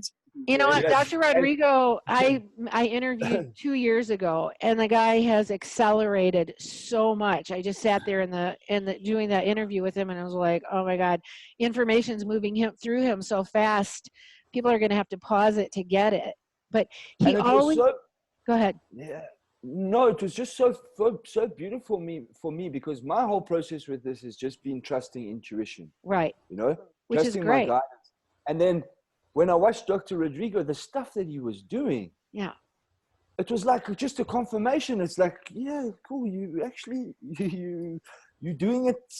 You're going the right direction. But I feel it would benefit me to add a bit more knowledge, you know, on other I mean, so his units, let's say he has a body unit with these things all over the body. Can you imagine setting up little star units that somebody could stand inside of? I mean, and then all of those plug in through a Magrav before they go to the wall. I mean, we're talking supercharged here. Yeah, he has funny because you just told me what I felt, because when I was watching that, I was visualizing building a Merkaba that I can sit in. With a whole bunch of these. With a whole bunch of these. Yes, units. Listen, that's exactly what they do. I mean, I've been in John Bliven's, some of the older knowledge seekers workshops have shots of John Bliven with 12 Magrav units, and I've been in his place in Arizona, and it's amazing. He's one of the research facilities for the foundation. And, you know, the spinning plasma balls, like Marek just said, Dr. Rodrigo always has that set plugged into a Magrav before it goes into the wall. So it makes us feel like us having a star unit plugged in and a spinning ball with GANs that we like, or several, we're setting up a plasmatic field here. And when it doesn't feel good to us, we undo it. We say, that doesn't feel good to us. Let's unplug it, you know? And so we try and really feel what, and Benjamin has encouraged us this way, you know, it's the genie in the bottle. It's also what feels good to you. Try, experiment. And that's what Mr. Keshe has told us to do as knowledge seekers, you know, experiment with it. Feel it. So when we plug the star units in at first, you know, just standing out there next to it, you know, the hair on your legs is standing up, and you can start to feel the pressure on your forehead. And so we left it for a while, and then we had to unplug it because it was like, you know what, we need a break. And so we're having to attune to the field, is Right. what I think. And so then each time we plug it in, it seems like we can go a little bit longer. But then we look at each other, and it's like, I'm feeling a little dizzy. You're just like, you know, you're right. And so we'll unplug it for a while, and so on. So we are being grown. We are being we are adjusting to the fields because it's really intense. Do you find that? I mean, do you find that the field goes straight to your density immediately? Yes. It's like it goes straight to it. It like goes That's a really good point. Absolutely. And I had the same thing when I ran a car unit in my van when I was traveling doing workshops. It's like a 94 Toyota van. And the first thing that happened was a fuse blew out. But it was a 20-year-old fuse that was old and corroded, and the plasma field needed to move through. And then the second thing that happened, my starter went out. And I actually got rescued by Superman on Sunday morning. I mean, it was amazing. You know, like I did a video on it. There's an amazing story, but yes, I think the plasma field comes and it wants to clean out whatever garbage is in the way, you know, so we do have to sort of adapt. And the guy that came and helped her had a Superman t-shirt on, is what she's talking about. I was a young Superman guy. came to save her, yes. And I was out in the middle yeah, go ahead. So you guys just using live and neutral on there? This is how I mean, live and earth. Well, are you talking about where we plugged it into the power strip, or? Yeah, when you use the star plasma, what have you got in your top ball? Have you got just one clockwise coil, or have you also got an anti-clockwise coil in the middle? No, just the one. Each one of them only has the one coil. But we're not, I don't think we're clockwise. I think everything is CCW. That's true. Well, no, the top one is clockwise. Okay, it's reversed on the rest. Okay. And then how are you joining that to your plug point? Are you taking one from the top and one from the bottom, or? That's the winding you just redid. Let's see. I know. Do you have a close-up of that connector, or the one previous? Does it show it a little better where the ants were on it? Here. Yeah, maybe you can see here. The little wire that comes out from the center one, it goes all the way to the bottom and comes out. Yes. Okay. It has a little spinner on it with two ears. It has a wire wrapped around it, and 18 turns is what Benjamin likes to use. We only did 9 because that's what we had done. But and then you put tails on it. They should be longer, but ours happened to be really short. And then underneath where you wind it, Benjamin explained to us we needed to put a piece of insulation. So Mark used insulation from wire. So wrapped it and then leave 2 tails, and then he added a couple of wires on to extend it because they were so short. It's just an extender because it was so short. And then on the side of the strip, when we the strip, when we cut open that wire, I just used the black, just separated the black, opened it up, and so it's in series with the black wire. I don't know if that's positive or negative. Yeah. And you guys have different amps or volts than we do over here. Oh, okay. Yeah, we do. Yeah. So is your live? Ours is 220. Is your live wire black? Our live wire is either brown or they change colors, man. So ours is black. Ours is black over here, but whatever your live wire is, that's what we got you. And strip it, and then put the 2 ends into it. Tape it really well. We plug it all in and then turn the power strip on, and make sure you have shoes on the first time you do it. And then Mark just touches it real carefully. As long as the Nano-Coating's good, Benjamin can hop in if he wants to. But I'll tell you what, I've seen people plugging things in when we're on video and watched a big, not the star units, more with the Magravs. So the Magravs give a big bang. They don't always. I've had that experience. Yeah. So, but your Nano-Coating has to be really good. And if there's any chips in it, then it causes a short. Right. And that's why I love using the coconut oil, because it sort of seals everything a little bit. Such a great idea. It is. Let me back up a little bit. So in the top unit, you have the counterclockwise, but then you said you have another one. Tell me about that. Yeah, so what I've done in the top ball is I've Hold got it up just a little, yeah.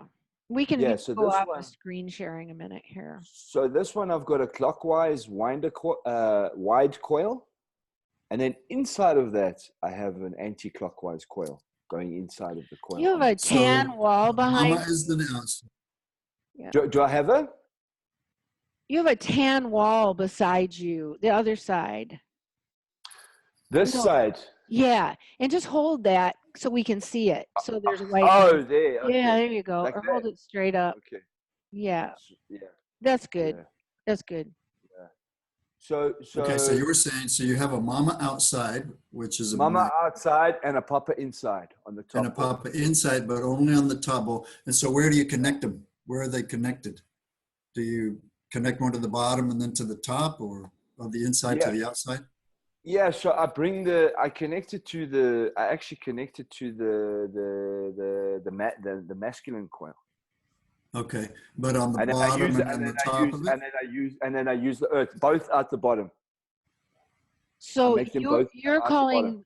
calling the masculine coil the bigger outer coil. Is that correct? No, on the top one, No. that's the feminine coil. The inner. Okay, that's what I thought. I would call the outer one the magnetic and the magnetico and feminine, Right. and the inner one. I really should start using the correct terminology. Well, I it just suppose. helps That's if all other right. people are going to try and do it. Yeah. It helps Yeah, I us be kind clear of about wrote it down. Okay, yeah, good. I had to write it down to keep it straight. Yeah. So, but No, still, wow. the connectors. So the big mama one is the main one that they all have, and so it spins, goes out the top like an antenna, and then the bottom comes down, and that's the one that curves down. So when you do the papa one inside it, where do you connect it inside the ball? I actually connected inside around the top. I wrap it around the top. So okay, so it's spinning, it's coiling inside it, and you just kind of and then Can you just hold that up again? So this one, let me show you another it's just one. that the coils are inside the ping pong ball.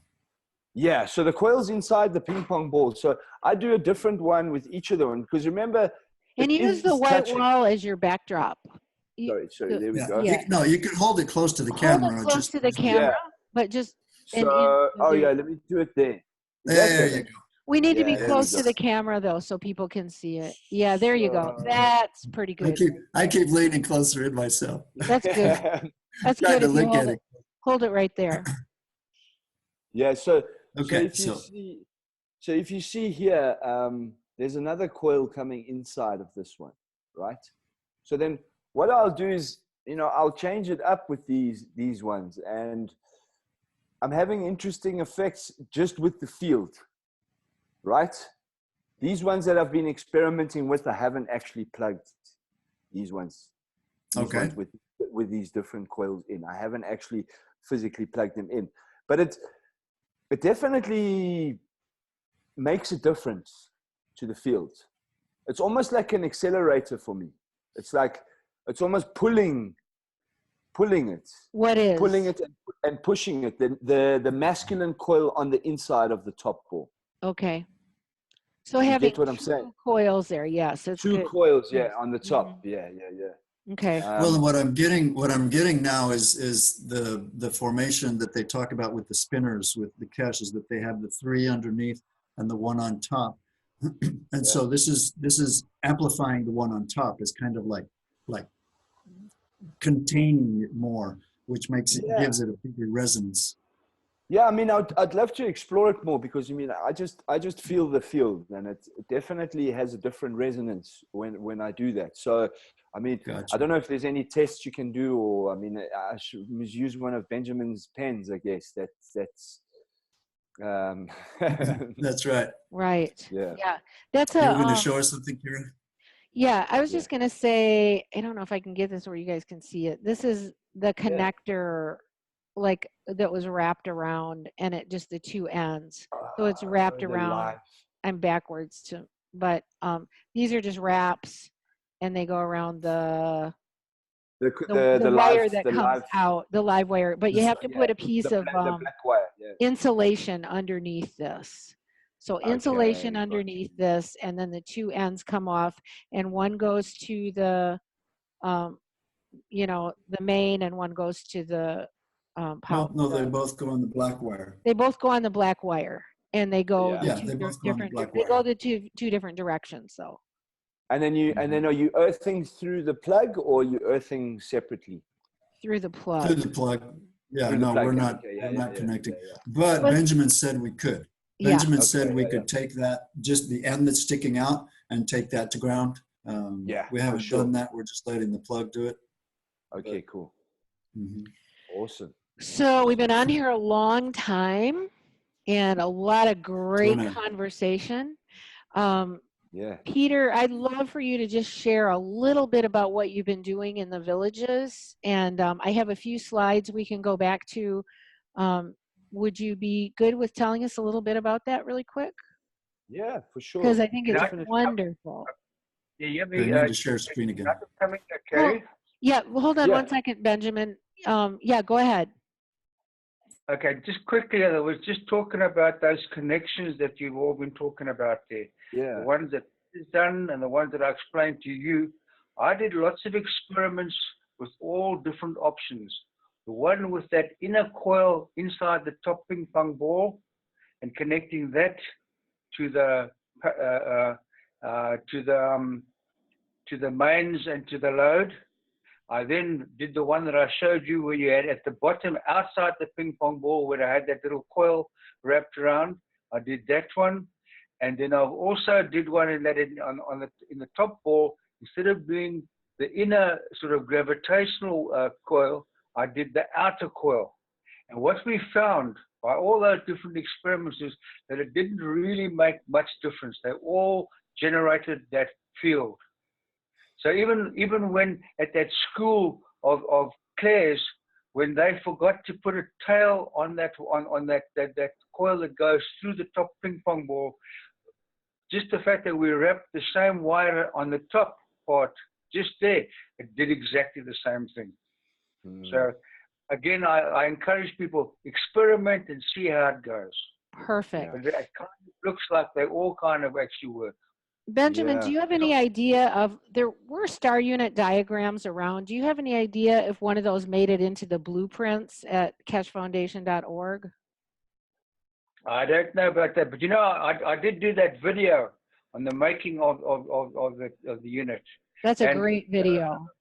I actually gave that to Keith Lundell, and they've got, so it actually got to the Keshe Foundation. They've got it on record there. I don't know what they've done though, but yeah, you know, I could put it, would you be okay if I put it up on my YouTube channel kind of with this? Yes, you're welcome to do that. Yeah. Okay. I used your video, Benjamin, to make the units. I would forward it to the place where I needed and the coils, and so that was my blueprint for making them. I really appreciated that instruction. Okay. Awesome. Thank you, Benjamin, for all your wisdom. Okay, so Peter, have you taken these units into the villages too? Sure, man. Like, one of the main reasons why I carried on making the star plasma was I used to drive around with one wherever I went, man. I didn't drive at the time. I used to walk around and hitchhike and cruise. And the one day I was outside one of my friend's shop, and it's Alexandra Township, so it's in the middle of the city. It's very, very busy. You know, there's a lot of people in a small space. You know, there's probably about 500,000 people living in a very, very.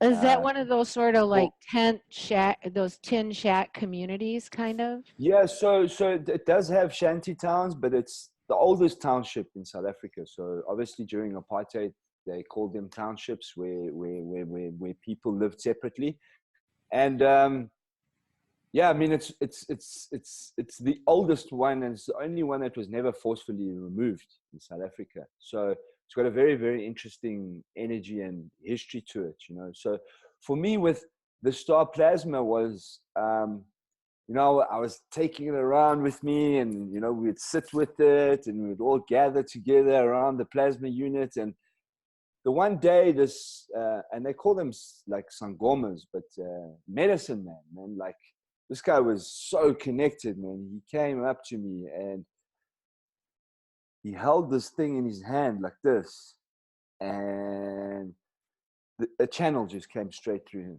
I mean, the words that were coming out of it wasn't the words, it was more the frequency I was feeling from him. Wow. I was just so overwhelmed by the feeling of this guy feeling this field and literally channeling spirit to me. And you know, when I saw that, you know, I was done. I was like, okay guys, you know, let me get off my lazy ass butt and make these things, you know. Cool. Stop talking about it and do it, you know. So it was really a really amazing experience there, you know. Like I said before, when I was living in Alexandra Township, I was actually given a farm by a taxi driver. I was he drives taxis in the place, and the one day he said to me, like, just come with us. We're going out to the rural areas, you know, which is probably about 4 hours drive out of Johannesburg. And I got to this farm, and the energy I felt there was so powerful. There's such a beautiful butterfly flying around here now. And I got to the farm, and it was like his mom, she knew me, you know. I walked in there and she was like, oh, I've been expecting you, you know. Like, why did you take so long, man? Like, where have you been? And it's just been, it's been a project that I'm really passionate about, you know, because that family that lives there is, I mean, I can't explain it. They're just so giving and so spiritually connected to the earth, you know, and so spiritually connected to that land, you know. And there's a powerful spirit there that guards the water that naturally comes out of the spring. And you know, I had quite an amazing experience connecting to that spirit. And yeah, I mean, I ended up making the very first units there on that land out in the mountains. Beautiful. Nice. Well, you know what I got? Go ahead. What I got when you said about the man who channeled, he held it in his hand and channeled. I got that it's similar or akin to a crystal skull. Ah, okay. And that the information and that is resonant and within the memory of the crystal comes through, because it's ancient. It's been here as long as the earth has been here. And so the energy that he has access to and that the star unit did to him, however this works, I don't know, but that's what I got. Wow. Is that it was like holding a crystal skull. That really resonates with me, man, because it wasn't so much the words that were coming out of him. It was the frequency that he was literally giving me a message, you know. And yeah, you know, give me the courage to listen, man. I hope. I want to say a couple things. One is you made a really beautiful video of the house you built there, and I'll put the link to that under this. And we'll look at a couple of slides really quick. They don't have the whole overview of what you're sharing, but it's beautiful. And I just want to toss out, I'm being really pressured to toss out, because I'm so busy, I don't watch a ton of movies. Marek is a great movie watcher, but someone suggested last night that we watch Black Panther, and it's a new like Marvel comic concept movie, and it's about this amazing place in Africa that was this really advanced civilization hidden away, and they had spaceships and all this stuff. And the big crux that comes up in the movie is we're here and we have all these great things and we're not sharing it, and there's billions of people without food, shelter, water, sanitation. And it was so touching, and I'm really glad that a movie like that is going out into the culture, because it's what I say a lot, you know, it's easy to sit behind our little white picket fence and say everything is perfect. And yet when you get out and you start living in the villages like we do here, and like you have done there, you realize there's this huge human need. And everything that we're doing here is to help answer some of that. So yes. I'm just so grateful Your voice plasmified as you were talking about the movie, by the did way.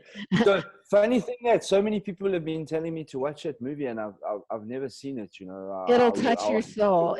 It's like I got it about halfway through. I went, oh my God, they're saying what we say, which is, you know, I say that the educated modern culture that has, you know, resources needs to start sharing and teaching to the rest of the planet. And so it's really, you know what I mean. There's the Alexandra. The nickname of Alexandra is Gomorrah, from Sodom and Gomorrah.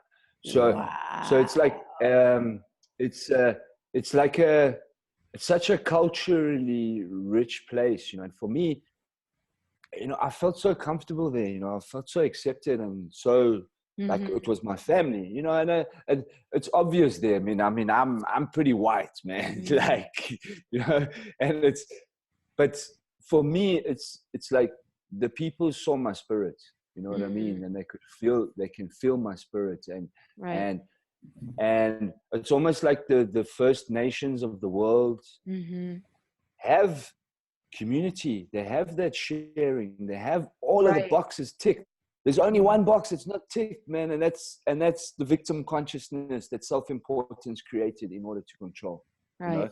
So it's like as soon as they can transmute that victim consciousness, oh man, those are going to be the place to live, man, because everything else is already there, man. Yeah. Right.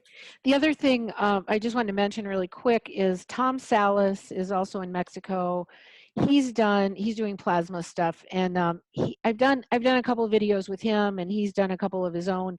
But on making, and I do this a lot, and I teach this way a lot, on just using trash to make GANs. You know, we take, you know, empty Coke bottles, and we get a zinc plate out of a battery, and, you know, all of those things. You can just get scrap and completely do it. You know, I'm always forever picking up a rusty nail on the street, because I go, wow, it's a rusty nail. I can make GANs out of this, you know, and or pieces of chicken wire. And that's so true, because when I moved to the townships and to the ghetto, man, I just saw art everywhere, man. I was like, wow, like this is amazing. And I mean, that whole place we built was built out of stuff found in the streets. That's very cool, and that's a beautiful video. There's one little picture in the slides. Let's look at the slides really quick. Yeah. And I think we could go on for hours and hours and hours, but we do need to bring it to an end pretty soon. Cool. So let me switch over to those, and there we go. Move us out of the way. Go up here. There's the ants. So co-create. And what does this mean? Fede. So fede. Fede is like a slang word for like, what's up, all good, love you. Yeah, man, it's like they call it tsotsital, which is like street language, you know. So it's cool. We call it urban slang here. Marek, urban slang. Yeah. How would you say that in Spanish, Marek? Well, what came to me was "qué pasó," but "qué pasó." That sounds pura cool. Vida, like in Costa Rica. It was like pura vida. And say, so how do you pronounce it? Fede. Fede. Fede. You can say fede on its own, and then it's fede. It's like people greet with fede, or like you can answer a question with fede. You know, it's like it can mean a lot of different things. You know. Cool. And so, is this like a little logo you made for what you were doing there? Yeah, pretty much. Yeah, that's. Thank you. Beautiful. Yeah, there's the Fibonacci spiral, which looks like a caracol, a little snail. Yeah. It must have had a blank in it.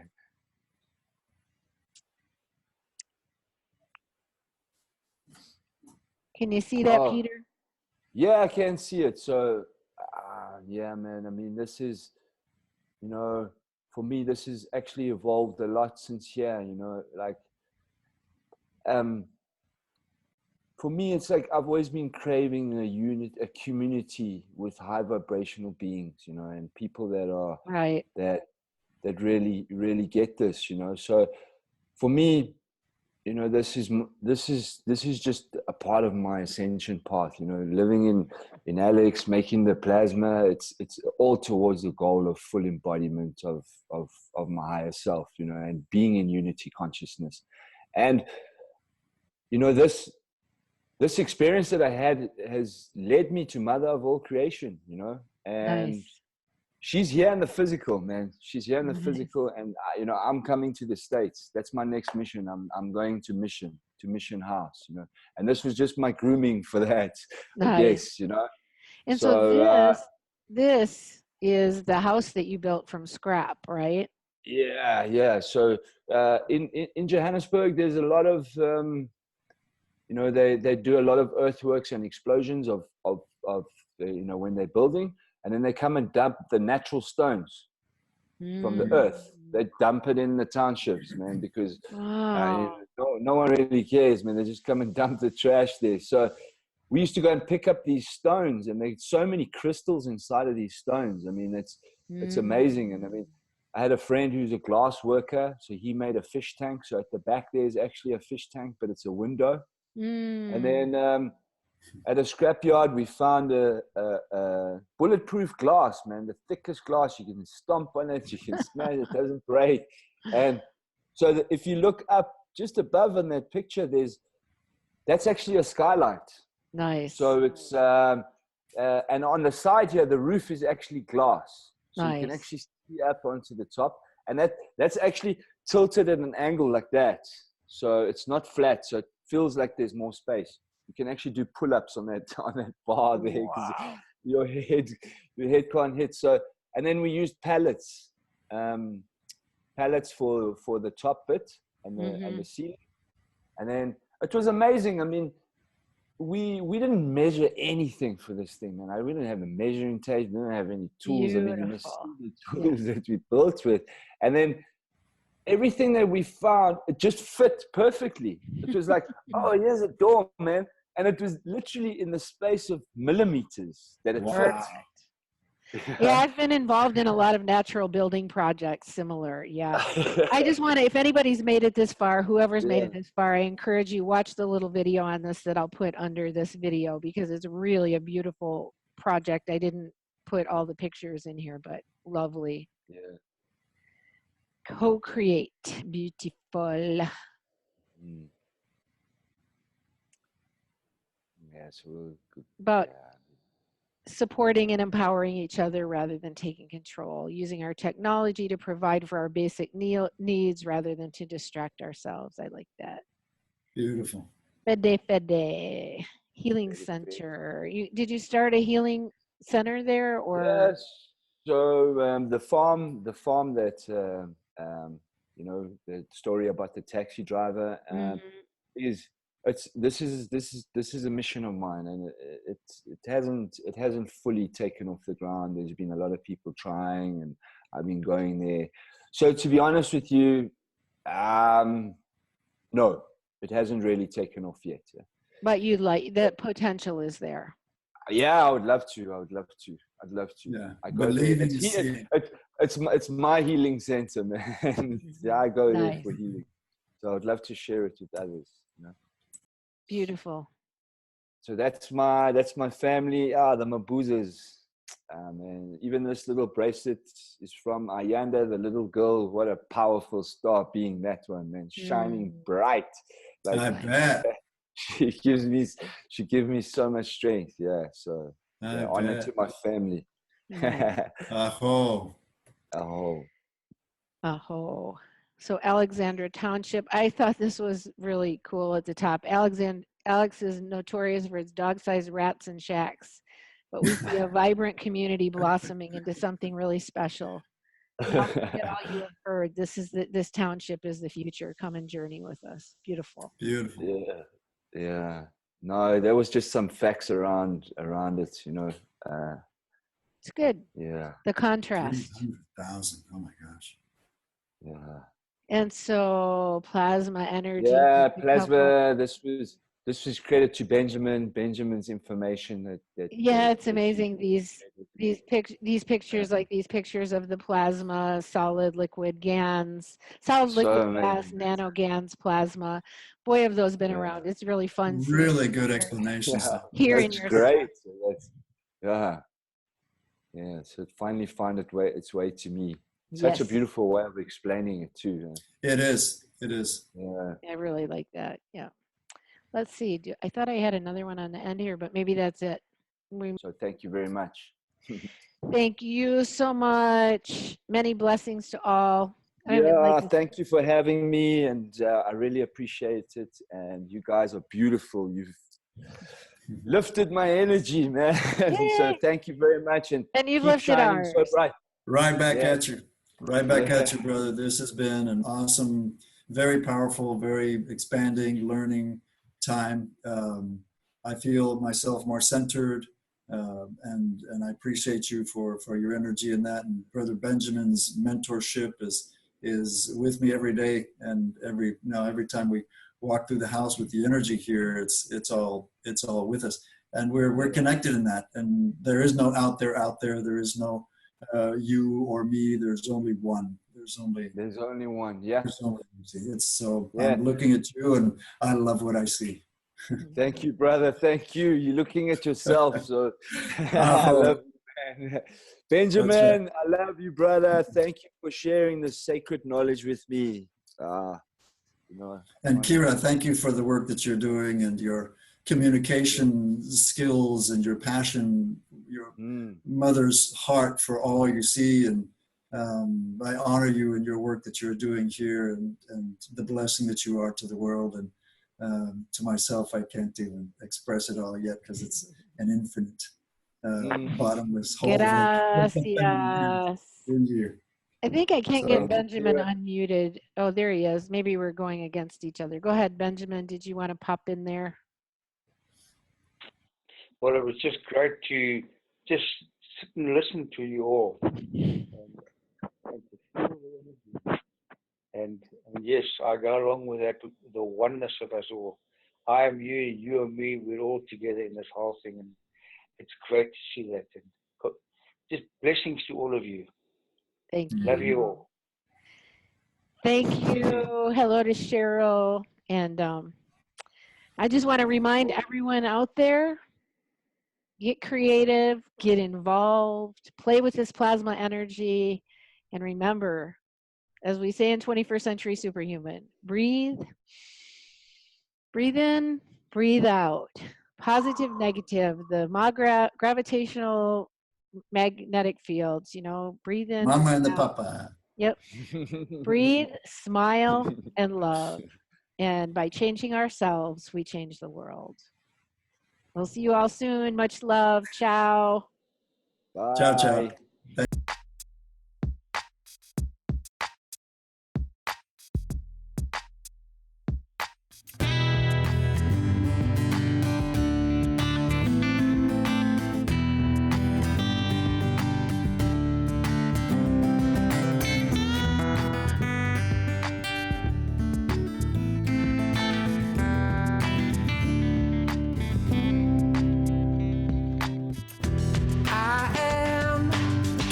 Century superhuman, and I know that the answers are inside. Yeah, I am a 21st century superhuman. Now is the time. Come on everyone, let's celebrate. We are the children of the sun. I can see it when I look into your eyes. We are the same, and we are light, and we are one. Here now, hear my ancient prayer and sing along. We are awakening as one, and we can make a difference. Yeah, we can be the change it takes to make the world a lot more fun. But if you're feeling kinda down and you need some inspiration to remember who you are, oh, now, child, please don't frown. You can choose a new vibration, and these words can take you far. I am a 21st century superhuman, and I know that the answers are inside. I am a 21st century superhuman. Now is the time.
Down and you need some inspiration to remember who you are.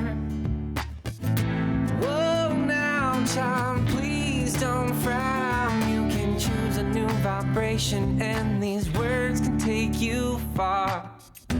I am a 21st century superhuman. I know that the answers are inside. I am 21st century superhuman. Now is the time. I am a 21st century superhuman. I know that the answers are inside. I am a 21st century superhuman. Now is the time. Now is the time. Now is the time. Now is the time.